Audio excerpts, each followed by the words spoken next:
I'm Kiki Wolfkill. I am the studio head at 343 for Halo Interactive Entertainment.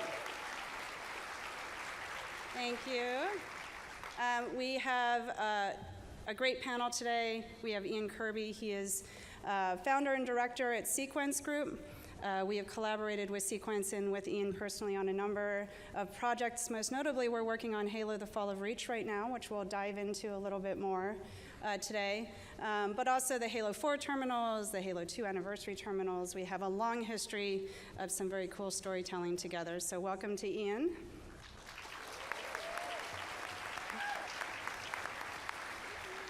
We have our very own Morgan Lockhart.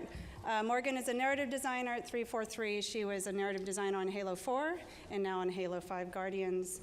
She is a fiction writer unto herself, and we rescued her from the world of MMOs, where she worked on Rift and EverQuest 2, and we were very happy to have her at 343.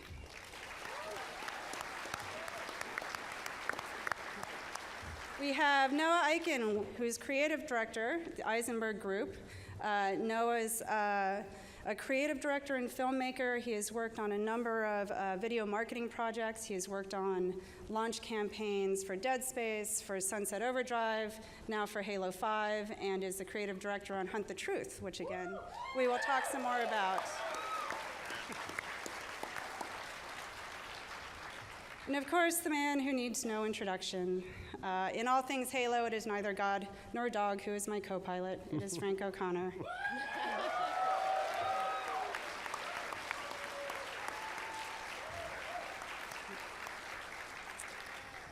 So this panel is the very concisely named Hunt for the Truth, following the trail of the Halo 5 Guardians story. And so today we're going to explore the Halo 5 Guardians story both from within, primarily within the campaign, but also through a lot of the complementary stories that we've layered sort of around and in the game itself. Some of these stories go far back before the events of Halo 5. Some fill in some of the gaps between Halo 4 and Halo 5. And some actually pose some questions that hopefully Halo 5 Guardians will be able to answer once you play the game. I think we've always been very passionate about telling stories across different mediums, whether it's books or live action or animated or graphic novels or the games themselves. For us as creators, it's intriguing and challenging to sort of have these different lenses with which we can look at story, and hopefully for you guys as viewers and listeners and players, it gives you a little bit of a different lens on the universe. So as always, we hope to create these experiences that are really compelling on their own, but together maybe build a little bit of a deeper and richer story. So that's what we will explore today. So before we get into conversation, I have a little bit of a preview of a VIDOC we just finished up this week. It was created by Dan Chosich, who's an amazing filmmaker who sits within 343. It explores the Halo 5 Guardians campaign. It explores sort of the evolution of our storytelling as 343, the evolution of Chief, and I think in parallel sort of the evolution of us as a studio. And so you can see the full VIDOC on IGN Now, on Halo Channel in an hour. But I'll give you just a little bit of a tease, and then we'll start chatting.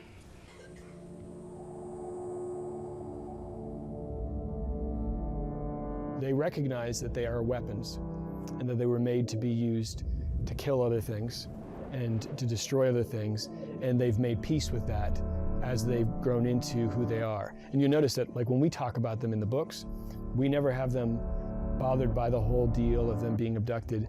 They're almost always looking at that as, well, if it didn't happen, there wouldn't be a human race to protect anymore.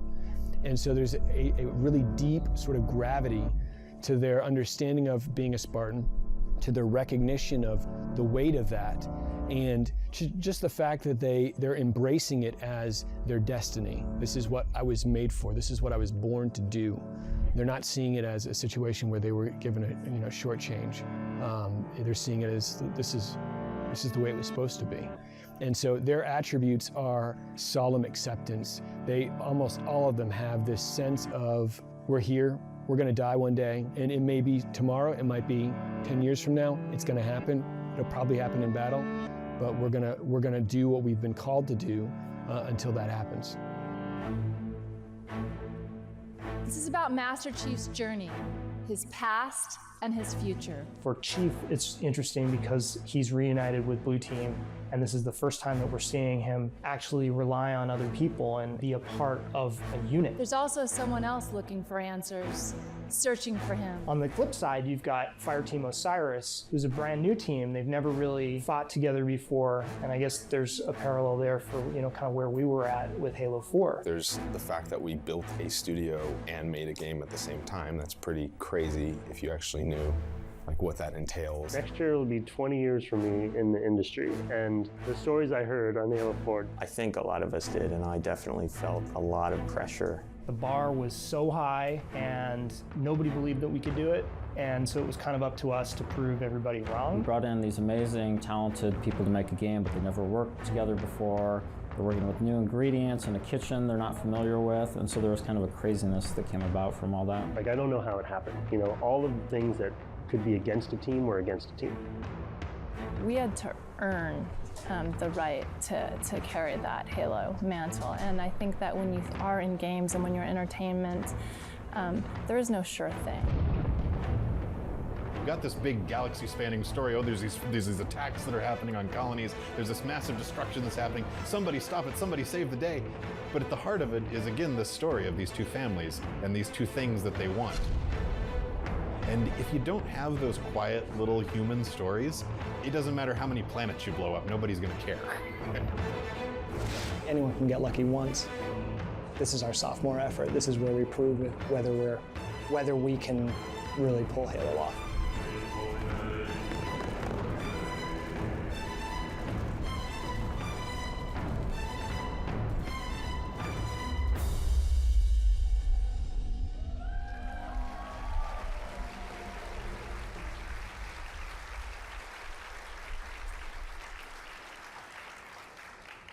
So that was just a little clip from A Hero Reborn. It's a full 12-minute documentary, and again, you can get it up on IGN now. And on Halo Channel, which coincidentally, we released on iOS and Android as well just yesterday. So go check that out.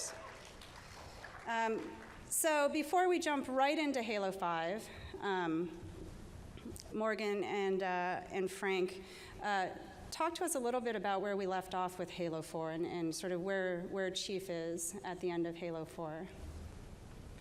So at the end of Halo 4, hope most of you know, Chief lost Cortana.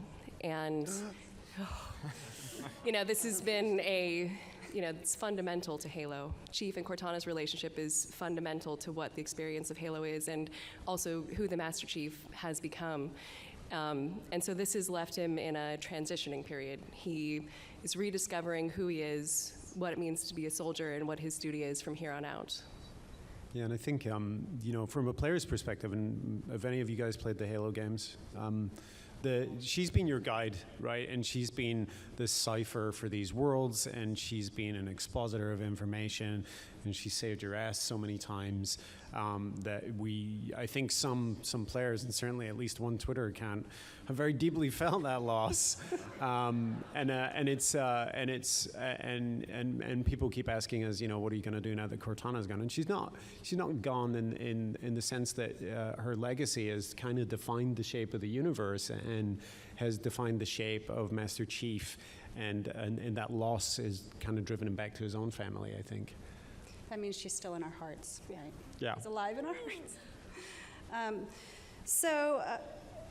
Moving on to Halo 5, we've talked about Halo 5 as a game being sort of the most epic scale Halo game that we've created before. What does that mean for story, and what is the backdrop of Halo 5? Most of you are probably familiar with the what we've led up to at this point, which is that question of Chief going AWOL. Where has he gone? Why has he done it?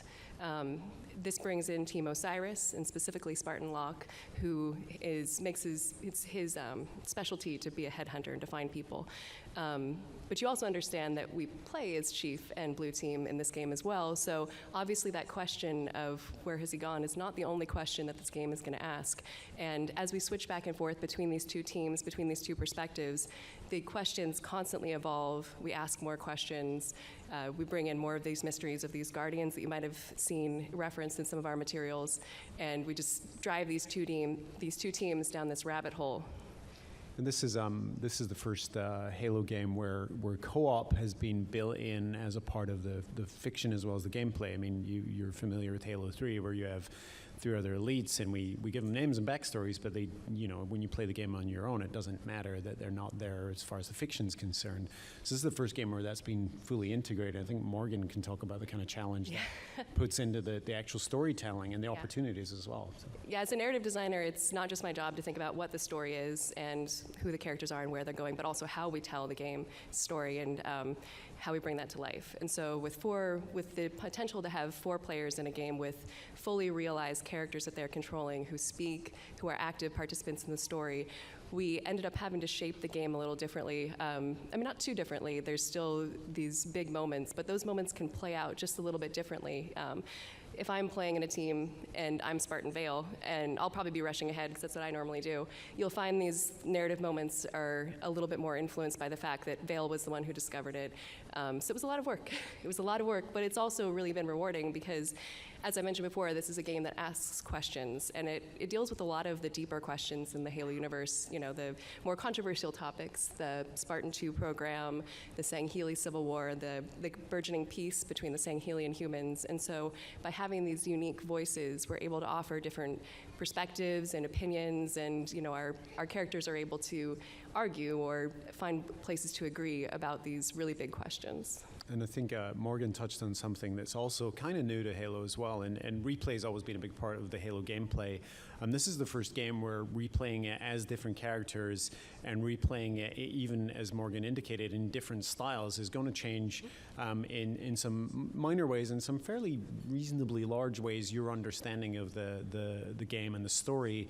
And I would also point out that because it's built for 4 players full time, all of the levels are built in much larger, more intricate ways, so you're going to have that sort of navigational replayability as well. But the beauty of it is that it has story meaning as well, which I really enjoy. And if you like our story, you'll definitely want to take this one slow. You won't want to rush through it. There's a lot of layers. We definitely approach this story as a story of layers. And so there's the high level that you're always going to see. That's going to be the driving story that you need to understand to appreciate the game. But then there's a lot of narrative that you won't find if you bull rush through it. But if you take it slow and you look and you explore, you're going to find all these rich character and world details. So we're going to talk a little bit about Blue Team some more with Ian, but and we met Locke through Nightfall, and in subsequent materials. Tell us a little bit more about the rest of Osiris team. All right, the rest of Osiris, we have Spartan's Buck, Spartan Vale, Spartan Tanaka.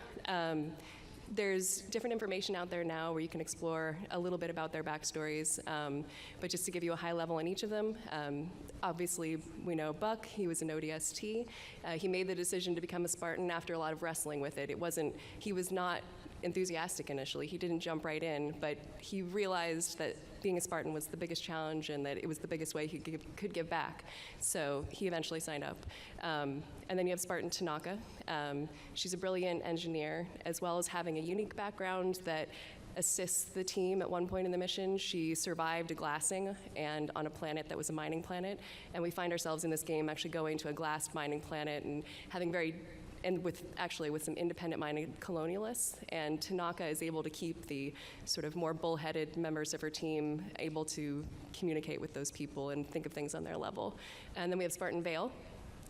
As many of you probably know, we're going to Sangheilios, and she is our Covenant expert. She can speak the language. She knows everything about the culture, so she is invaluable in that part of the mission. I would just add that while Buck was reluctant to become a Spartan and move from an ODST, word on the street is that Nathan Fillion wasn't quite so reluctant to be a Spartan. No. And probably Pretty felt excited. he should have been a Spartan in ODST as well. And finally, we got a little bit of a glimpse of the Arbiter in the prologue and epilogue for the Master Chief Collection. Anything you'd like to share about the Arbiter's role in Halo 5 Guardians?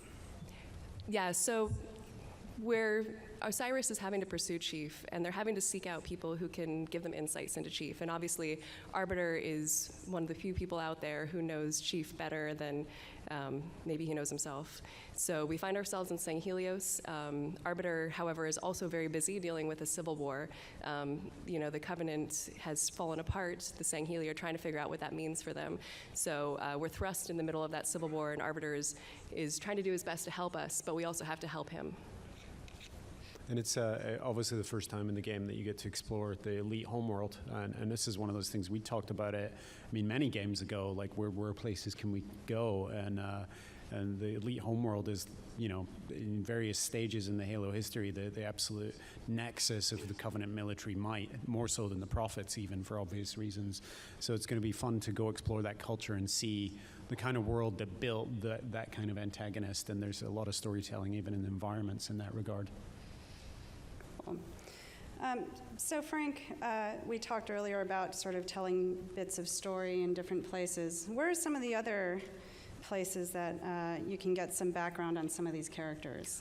Yeah, I mean, first things first, the game will give you the simplest, best, most direct background for all the characters. The extended fiction is a way for us to kind of stretch our wings and go explore these characters ourselves. We always want to make the games the focus of the storytelling, but people always have questions and they always want to know more. And we have a bunch of stuff coming out this year. A couple of things are already out. The novels are a really easy place to go into a lot of detail about characters and backstory and history and flesh those things out. And I kind of think of them as research materials that we build to have a better understanding of those places ourselves. So we have New Blood is the story of how Buck becomes an ODST. And in fact, in the game ODST, it's said that if Buck was any better, he'd be a Spartan. And so we get to see him wrestle with that decision. And we also get a lot of detail about how you become a Spartan 4 and how that, even with the lore and the legend of the Spartan 2s, how can a Spartan 4 even be their equal? And in some ways they can't, but you get a little more detail in what drives these people to take that big step and make a really big, literally life-changing decision. We also have Last Light, which is, I like it because it goes into, we think of our story through the Master Chief's lens a lot of times, and you're kind of focused on what's directly in front of you. And Last Light takes you on a really big journey and helps remind you how big the Halo universe is. I often compare it with World War II, and you can have a World War II story where you're a heroic German U-boat commander trying to do the best for his crew, and that can be a whole movie or a novel. But there's this other war going on out there, and what are those corners like? And so Last Light deals with a period quite a while before the events of Halo 5, and we have a mysterious Forerunner artifact, because it wouldn't be Halo without one.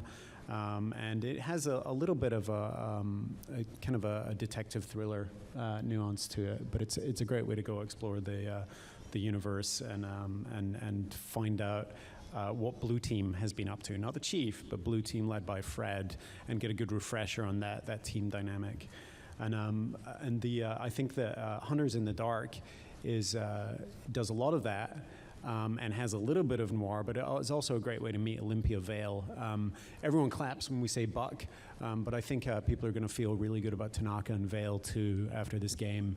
They're real characters, they're fully formed, and Olympia Vale in particular, who has a very posh name and is a very posh, clever girl, is going to be a brilliant cipher for people to understand more about the Covenant, and spends quite a bit of time surprising the Covenant themselves with her understanding of their culture and language. And as Morgan indicated, that becomes part of the gameplay as well, and part of the narrative that's in the game. You're like partying hard over there. We're trying to save humanity here. Yes. All right. We're trying to save the galaxy, not just humanity. We care about our Covenant friends. Some of them. And Escalation is one of our longest running comic series ever, and it's just a great way to tell really direct linear stories that lead from Halo 4 to Halo 5. We get to expand a little bit, but it's if you're one of those people who really wants some primer for the universe, kind of in the way that I think The Fall of Reach was for people, that novel came out before the game, and a lot of people learned to love the Halo universe that way. If you're new to Halo, Escalation is actually a great way to just get on that train and catch the momentum of storytelling right up to the point the game starts. And it's also a great way to go back and figure out more about the characters that you were introduced to in the game. And we're really enjoying it. And Brian Reed, our lead writer, has been integral in making sure that it ties really nicely into the game. So one of the favorite pieces that we've been working on over the last year is a 3-part animated series, Halo: The Fall of Reach, which Ian is the director for. No pressure, Ian. Yes. So we have a very small tease for that, but before we go into that clip, Ian, would love to hear from you. What is the Fall of Reach? Right. I mean, the Fall of Reach is, I'm sure a lot of you know, the birth of the Spartan 2 program, and the forging of Blue Team. So, Fall of Reach actually came out as a novel even before the game. So for some of you, that was the first experience with Halo. And the exciting thing now is we can all experience it again visually on the screen. So we've got a little tease. We'll show you. All right, let's roll it.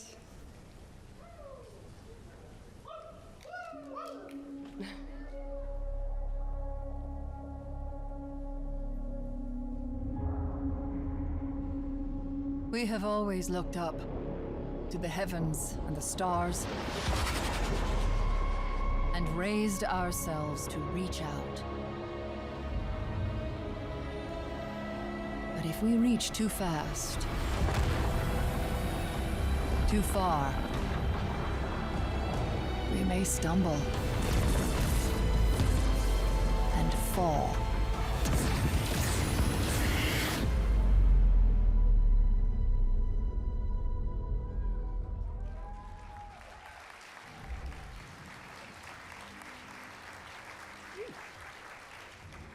So Halo: The Fall of Reach is obviously an adaptation of our novel and also of the graphic novel comic. And so, sort of pulls from that legend. Ian, that's obviously a formidable challenge. Would love to talk a little bit about, what your goals were for this. I mean, this is our opportunity to see the Spartans beneath their armor. I mean, this is the chance we actually get to see them and what made them who they are. I mean, it's everyone's story. Everyone wants to do an origin story for a reason because, it's how a hero came to be. We all want to be bigger and better than we all are. We all strive for that. So the chance to see how that happened to Chief and how that happened to Blue Team, it's an incredible opportunity for all of us to be part of. I mean, they're 6-year-olds when they're taken, so they're very young, and it's a very early time to sculpt a child. And it also explores a little bit. It was a dark time. It was, abducting a 6-year-old isn't exactly the nicest thing you could do. But there were reasons for that. It wasn't just black and white. So, we explore the insurrectionists. We explore Halsey's decisions and why it was done. And she wasn't always as maybe cold as she is. There were struggles, I think, involved in that. So, I mean, it's an amazing opportunity just to really see the relationships build and see how they came together as children. I mean, they had no family. They were taken from their family. So this is the chance for them to look to each other and how that, ties up with 5. And Morgan, from a Halo 5 perspective, what were you hoping to get out of the Fall of Reach? Obviously, many of our fans are familiar with the story of Fall of Reach, but not all of them. So it's a great story to know coming into the game. Who Blue Team is and who Chief is becomes very important, understanding them, where they came from. And Osiris team will discuss these things as Locke builds a profile of Chief and tries to anticipate his next move. But the way they'll speak about it is people in the universe who are familiar with these stories, been hearing them for a long time. And so the way that they will talk about them, is a little bit more brief. And if you have actually seen Fall of Reach, you will understand more deeply what these stories are that they are talking about. Mm-hmm. So. And Frank, Easter eggs, connections? What should people be looking out for? There's going to be a lot of connect, especially for people in this room, connections from everything to very directly to Halo 5 that makes sense. That we're not twisting the story to force these things in. Even Hunt the Truth has some very minor connections that some of you guys will definitely pick up on. But I'm curious, how do I obtain this amazing animated series, and when? It's a secret. So, Halo: The Fall of Reach is available on October 27th with purchase of the Halo 5 Guardians Limited Edition, the Limited Collector's Edition, and the Digital Deluxe Edition. And we'll have it available a week after for individual purchase on the Halo channel. But if you want Fall of Reach on day one, it's all about the LE. Yeah, and we were working hard to make sure that it was available to everyone pretty soon after. Normally with Nightfall and Forward Unto Dawn, you've had to wait if you didn't pick up the LEs and stuff like that. So this was a great way to get it in people's hands as soon as they wanted it. So. Yeah, I think origin stories are so important to sort of any universe, and so I think for all of us it was just such a pleasure to get to revisit that story. So we're excited to show you more soon. Absolutely. Before the 27th, a little bit. Halo Fall of Reach takes place quite a bit further back. This happened in March. Our marketing campaigns have always been a very important part of our storytelling. And whether they're live action or CG, what they offer is a really unique opportunity to tell a very intense and focused story because we have so little time. And they're often focused on creating questions, right? Creating some mystery and some breadcrumbs for the viewers to follow. So I would say that this was probably the first of the breadcrumbs that we laid down. So why don't we take a quick look at this piece. All hail the conquering hero. The one who was supposed to save us all. But now I must save us from you.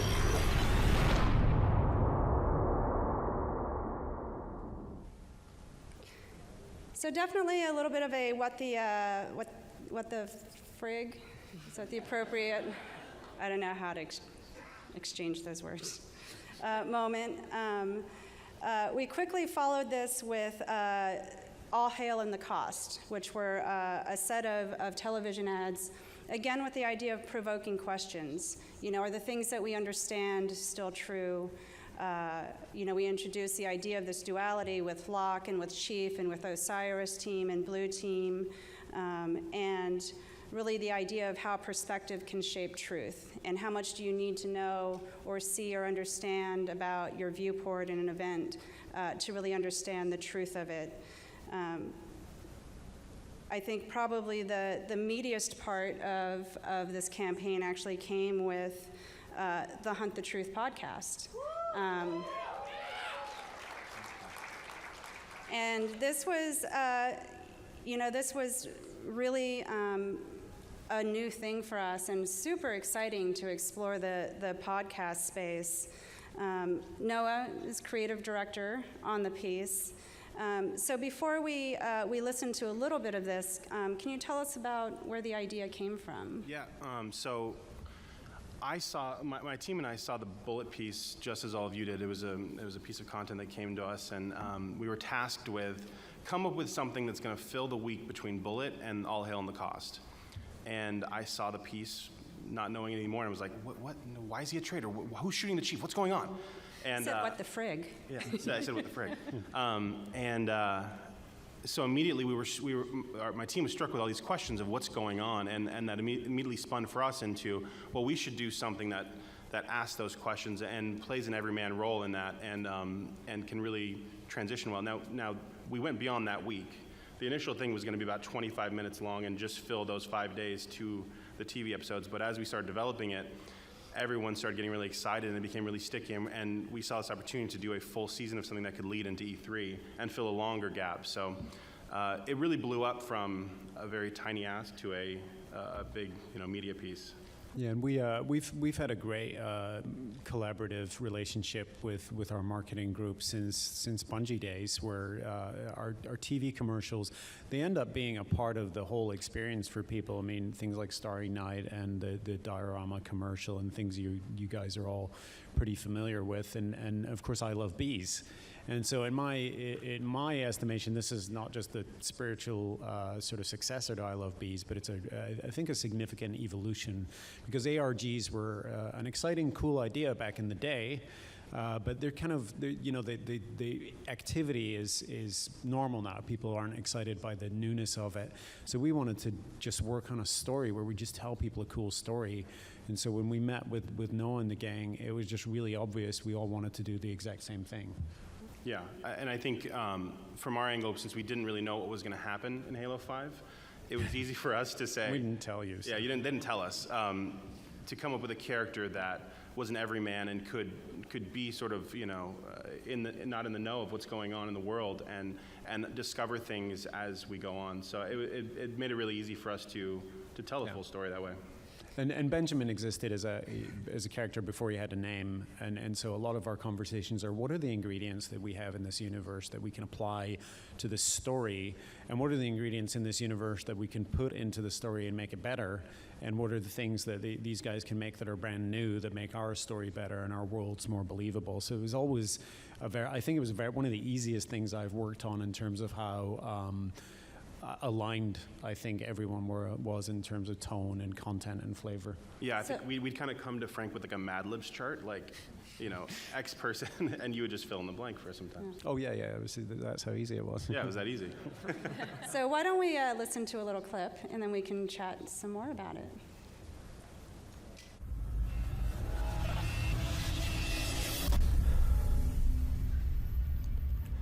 When you're a war journalist, you see a lot of horrible stuff. All the stories I've done, I've seen the absolute worst of humanity.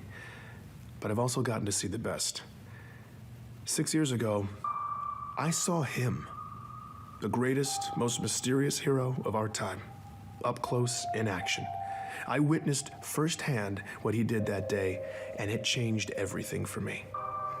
Anyone listening to this knows exactly who I'm talking about. The guy who saved us, saved Earth, saved mankind. Master Chief Petty Officer Spartan 117, whom we now know is simply the Master Chief. A few months ago, I was hired to do an in-depth profile on the Chief. Exclusive access, the whole thing. Since then, I've gotten to talk to a lot of people who claim they know the real Master Chief. The boy, the soldier, the hero, the traitor. See, I've always known where a story was going before it started. I'd known exactly the story I wanted to tell for years. The story all of us wanted to hear. Glossy, inspiring, the blockbuster hero biography. That's all this was supposed to be. But the truth isn't always that clean. When I pulled that first loose thread, something broke. Now everything is caving in, and I find myself stuck with all these ugly questions I never intended to ask. Fabricated histories? People who aren't who they say they are? Cover-ups of cover-ups? That steady drumbeat of theories that used to sound insane, now they don't seem so out there. And these disturbing rumors, reports of anomalies. Something big is happening in deep space, and I can't even corroborate a single fact about one man's life. It's clear to me now. I can't fix the pretty story, but maybe I can break the ugly one. For the first time in my career, I can honestly say I don't know the shape of where this is going. And in fact, the possibilities have me lying awake at night, but I believe we all deserve to know the real story. We need to know where this leads. I know I do. So I find myself back at the beginning. Who is the Master Chief? Where does he come from? And is he keeping us safe? Join me as I hunt the truth about the Master Chief.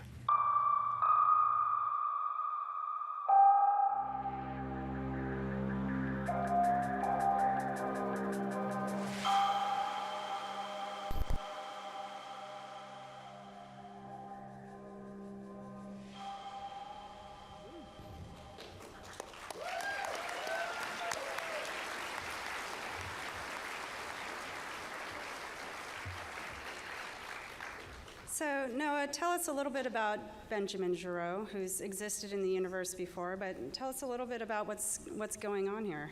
So Benjamin we knew we wanted to have a journalist, someone that fit in the world, and we came to Frank and said, is there any characters that, and we were kind of making some up early on, and you came up with the character from the comic, and then we started just developing and kind of fleshing him out. And the first thing I think we did that was really fun, once we sort of had the character to build him out, was we decided he was at New Mombasa, and that he actually took that photo from the Halo 2 key art, and then we were able to we were going to show perspective on how it's not really what you think it is. And I don't know if you guys saw it, but in the Tumblr experience, we had this awesome photo of Chief from Halo 2, but we saw all the stuff Oni cut out of the photo. So I think once we had the character, it was really easy to sort of now look at other marketing campaigns that have been in Halo and show different perspectives on them.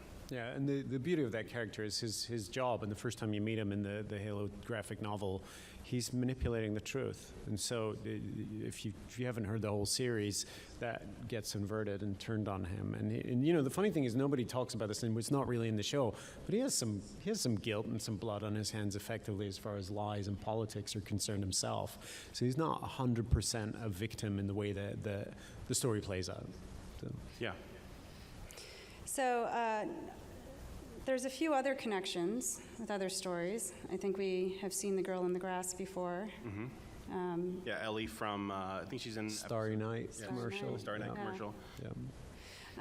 I definitely encourage you guys, if you have not listened to Hunt the Truth, to listen to it. It's just as a standalone an incredibly intriguing story, and then certainly as a Halo fan, even better. But it has its own Tumblr page. It's also available through it's on SoundCloud. And there's an edited together version where you can listen to the whole thing in one. Yeah, we did a supercut that was released. So. Yeah. Yeah, it definitely, I think, gave us a really different voice trying this sort of serial podcast. So hopefully we will get to do more. So to pivot just a tiny bit, I want to talk a little bit about how we kind of bring all these stories together, and really, looking at the panel, how do we bring these different creatives together?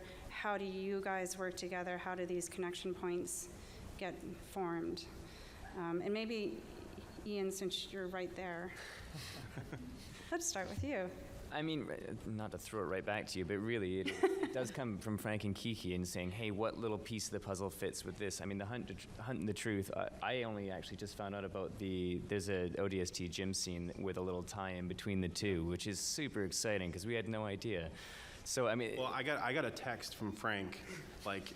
Right, maybe we just made the connection last week. He's like, hey, how does Petrosky describe the sound of Chief punching the ODSTs? And I'm like, ba-da-ba-ba-da-ba-ba-da-ba-da. Yeah, exactly, and I got that same email about the ba-da-da-ba-da-da, exactly. And now that's in a movie, so yeah. And it seems like we do have to do a lot of stuff on the fly, but we have such fluidity and ease of movement between the sort of divisions of our company and each other's companies that we are literally always networking and talking constantly, and Morgan's fully aware of this. She has to kind of coordinate what Brian Reed says about the comic and what the comic does for things that we're working on in advertising, and it seems like a big complicated matrix, but the reality is that it's actually a big complicated matrix and a giant nightmare from which there's no escape. So, but people like Frank and Kiki know it inside and out. So yeah, but I think that the beauty of it is it's also very, very simple. Again, rule one is the main story's in the game. And if you want to find out more about those characters and more about those universes and feel like these are more real places, then there's so much other material to go and visit and explore and enjoy at your own pace. I think what was really fun, though, is like last night Morgan and I were talking, and she was like, I got the script for episode 8 and didn't know what was happening. And I just heard that Chief is going to shoot up an embassy. Yeah. Brian knew what was happening. He just hadn't told Morgan. I'd heard the first couple of episodes, but then I had gotten busy, and because we were in really busy development period, and I hadn't heard more. And suddenly this lands on my desk, and I was just incensed. I was like, "What? What are they doing with Master Chief? Chief's not a murderer. Why is this happening?" And then I caught up, and then I ended up just going through a ton of them all at once because I loved it. Spoiler, Chief is not a murderer.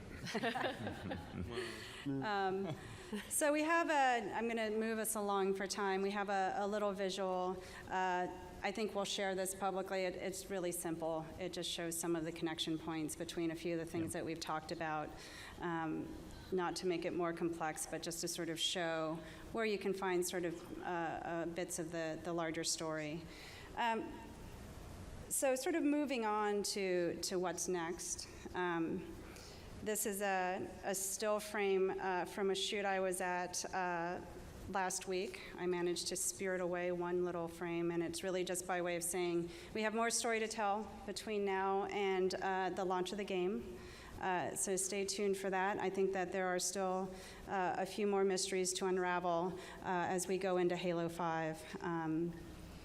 So you'll be seeing that soon. With regards to Halo 5, Morgan, anything else that you might want to share with the crowd before we go on Halo 5 and what's next? Yeah, there's a pretty important character that's involved that we haven't really discussed much yet, and you'll find as soon as you play the game that the very first mission, which is the first mission in which Osiris comes together and works as a team, that our target is Dr. Catherine Halsey. And so we wanted to bring Halsey in because we're exploring two big things that, we couldn't possibly talk about Chief and try to figure him out without Halsey. So we knew she needed to be a big part of the story. And then also with the Guardian events and all these mysterious Forerunner things happening, there's nobody who knows more about the Forerunners than Halsey. So we were very excited to have her be a big part of this story and a critical player in the game's campaign. Awesome. And given the success of Season 1 with Hunt the Truth, certainly it would be awesome to hear more. Is there any chance of that, Noah? There will be a Season 2.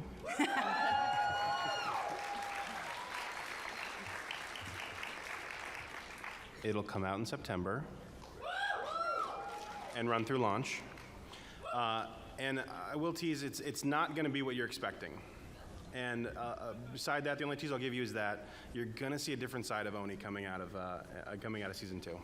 Yeah. Yeah. Cool. That's it. That's all I got. Well, before we move to Q&A, there's a few folks in the crowd I'd love to give a call out to. I can't see, but I think you guys are over there. We have a bunch of our voice talent from the game, some of whom actually do double duty on Hunt the Truth as well. So if you guys wouldn't mind standing up, I would love to introduce you. We have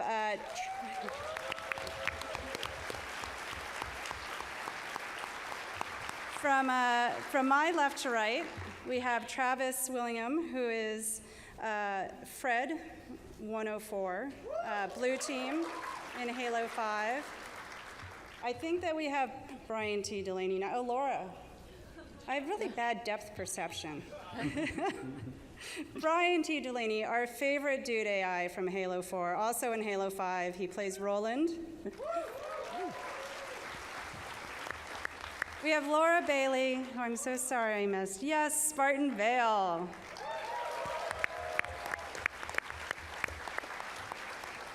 We have Ike Amati, who many of you may not have met yet. Ike is the voice of Locke, and we met Mike Coulter last year, who obviously portrayed Locke in Nightfall and is the face of Locke. Ike brings the Locke character to life with his voice, so we're super excited to have him. And finally, Darren O'Hare, Mr. Lasky, Thomas Lasky, rejoining us again for Halo 5. So thank you guys for coming. I think that you guys are going to be at the panel signing right after this. So you guys will get a chance to touch them and hug them and stuff. All right. So why don't we move on to some Q&A?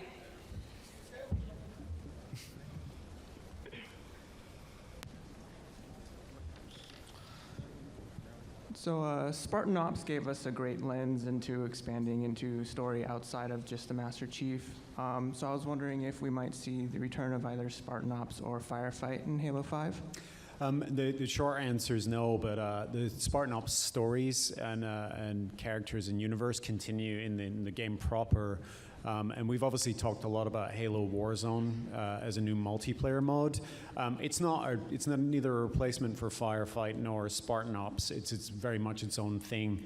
But I'm now at this point, with lots of testing, confident in saying that it's bluntly a much richer and more replayable experience than both of those. It's a subjective thing, but it's certainly more ambitious and something that we think scratches that itch.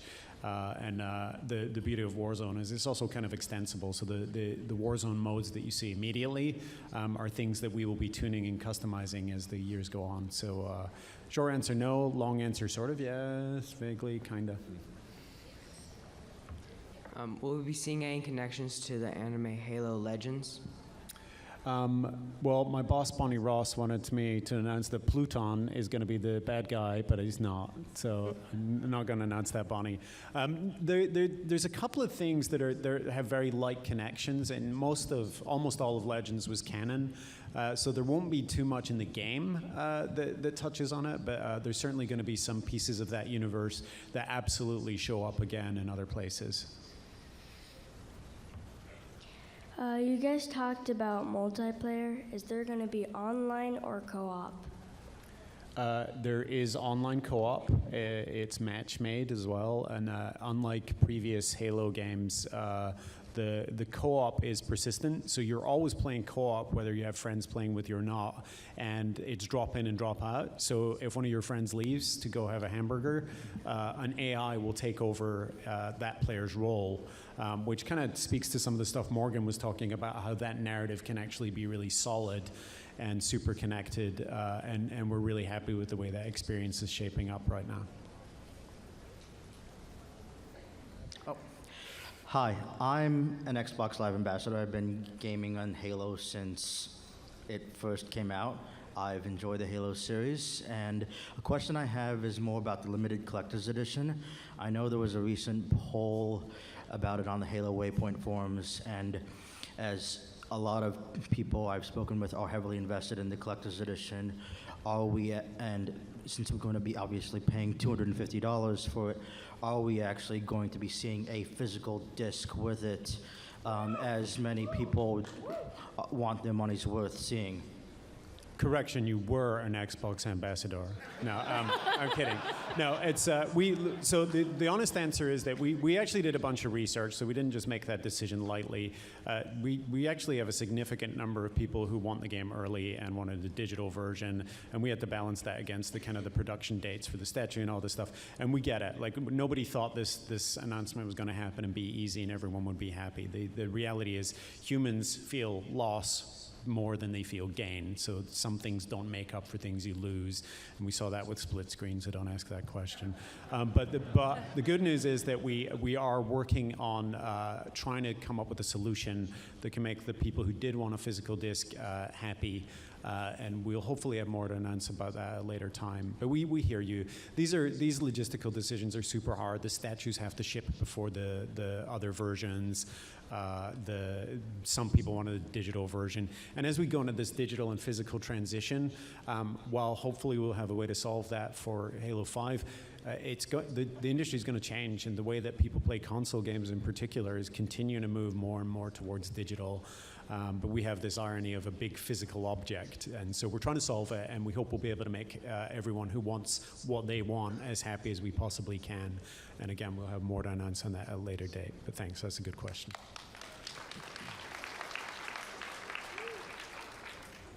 Hello, huge Halo fan, loved Halo 1 through 3 and Reach. Really? Question. In your guys' opinion, I'm leaving this up to the board. Who would win in a battle, a Spartan 2 army or a Spartan 4 army?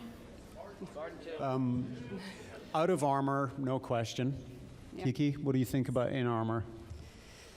I'm just going to chalk it up to experience and wiliness. I'm going with Spartan 2's in armor.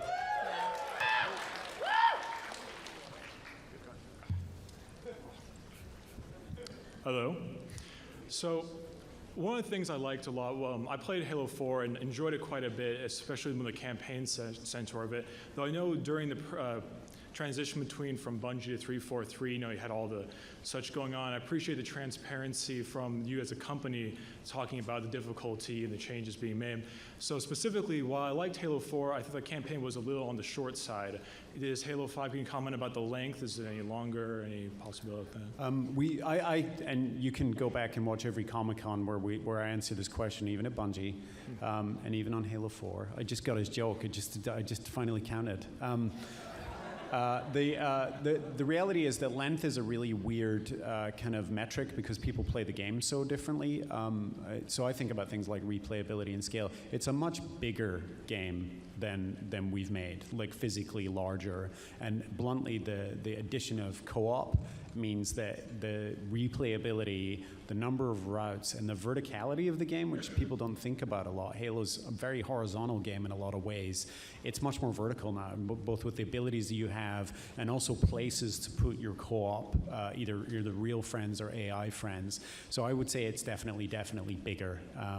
Length is going to be your skill, and for some of the players in this audience, the games do seem to be getting shorter, but that's because you're getting much better at the game as well.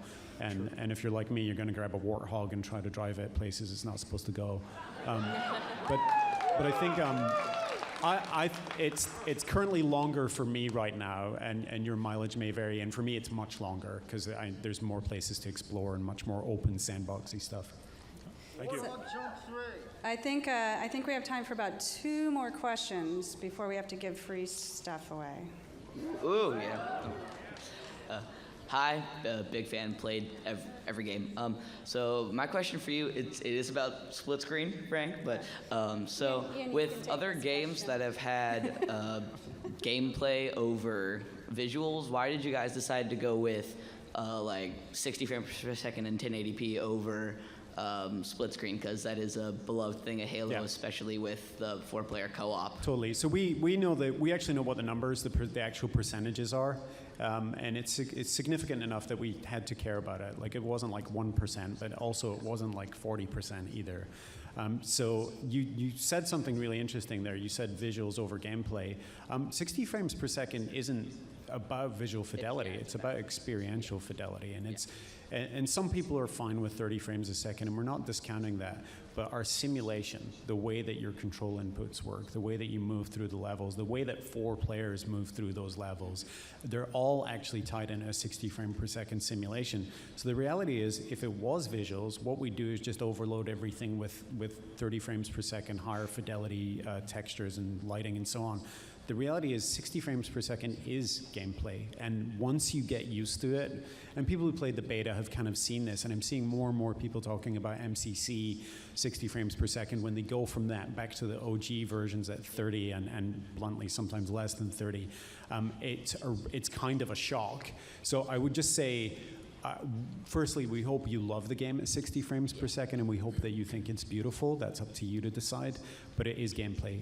That has never been a question about visual fidelity and everything to do with experiential fidelity. 60 frames a second is the speed you move through a universe, not the speed we're updating a frame buffer. Quick question. It's going to be so good. Hi. We had the Halo Mega Bloks community come together and ask a bunch of questions, and the winning question was, why did you choose Spartan Locke to play the role of Fireteam Osiris's leader? Out of all the other possible characters, why was Locke the best person to face the Great Master Chief? Ike Amadi's dreamy, hypnotic voice, you think? Is that part of it? Yeah, I mean, I think obviously we were able to sort of craft the character of Locke and think about who would be a good sort of complement to Chief. And I think part of it was being able to provide someone who had such a contrasting background, right? He came from Oni. We saw a little bit about who he was before. His trial by fire was very different from the Master Chief's. And so I think it was a matter of what is a really interesting contrast and complement, right? From a personality and intelligence and experience standpoint, who could we put up next to Master Chief and have him feel like sort of an equally compelling for different reasons character, and who, you really at times sort of are able to validly question his motivations. Great, thank you. So I think that is it for Q&A. Thank everyone. Thank you, everyone. A couple quick thanks before some more housekeeping. Thanks, as always, to the 405th for showing up and making us look pretty. You guys always rock it. Thanks to Mega Bloks, both for that great question and for these most awesome name placards ever. Speaking of which, if we bring the slides up, we have a couple things going on around Comic-Con you should check out. We have the Breakout Arena, brought to you by Boomco, which is over at the Hyatt. Yes, you basically shoot each other with the Boomco blasters in a safe environment. Safe-ish. Very safe. No melee. Well, I like to argue that if it's going to save the universe, we can cheat a little bit. Anyway, go check it out. It's super awesome. We have Warzone on the floor for the first time for the public out at the Xbox booth here at the Convention Center. And on Saturday at 2, we have our Mega Bloks panel. I believe Frank is going to be there. Sunday at 2. Thank you. And we also, one In quick thing. 24A. We also have a signing at noon to 1:30 at the Xbox Lounge, where we're going to be signing pretty amazing posters that we were trying to grab one to show you, but it's one of the best posters we've ever given away. Yep. And I'll draw all over It is. Yeah.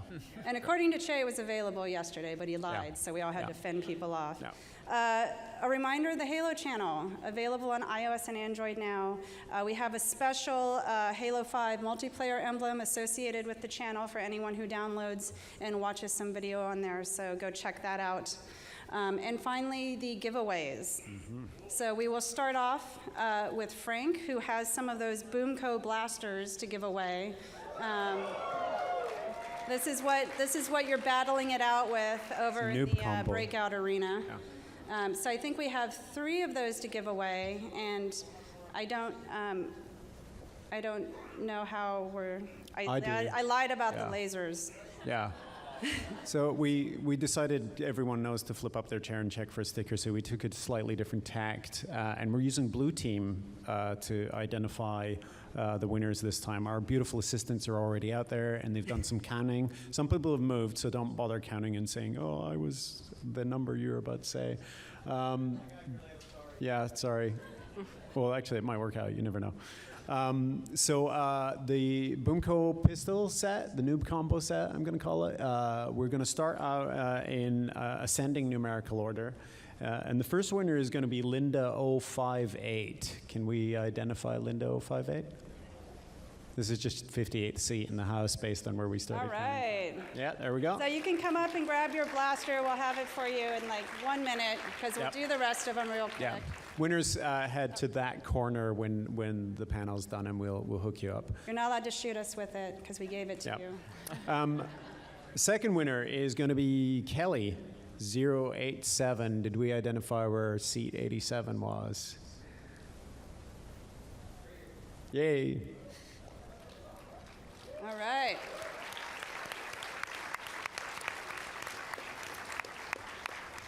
And of course, let's not forget the beautiful Fred 104, seat 104. Nice. And Jonathan, did we have 3 or 4 sets of Boomcos to give out? We have 3. 4 sets. So 1 more to go. We're skipping 117 because it's too precious for us to give away, and we're shooting straight for seat number 343. Here we go. Who we got? All right, and then there we go. All right. We have But wait. one more giveaway item. So we created a custom console, one of a kind, just for Comic-Con. I'll try not to drop it. We have it here. So this is actually created by Eric Dees and Kyle Hunter at 343. We've got Chief and Locke and a little peek at the Guardian on there. So who gets this one, Frank? 117. All right. 117. Where's the Master Chief? Everyone in the 405th stands up. There we go. All right, everyone. Thank you. Have a great Comic-Con. See you at the Xbox Lounge.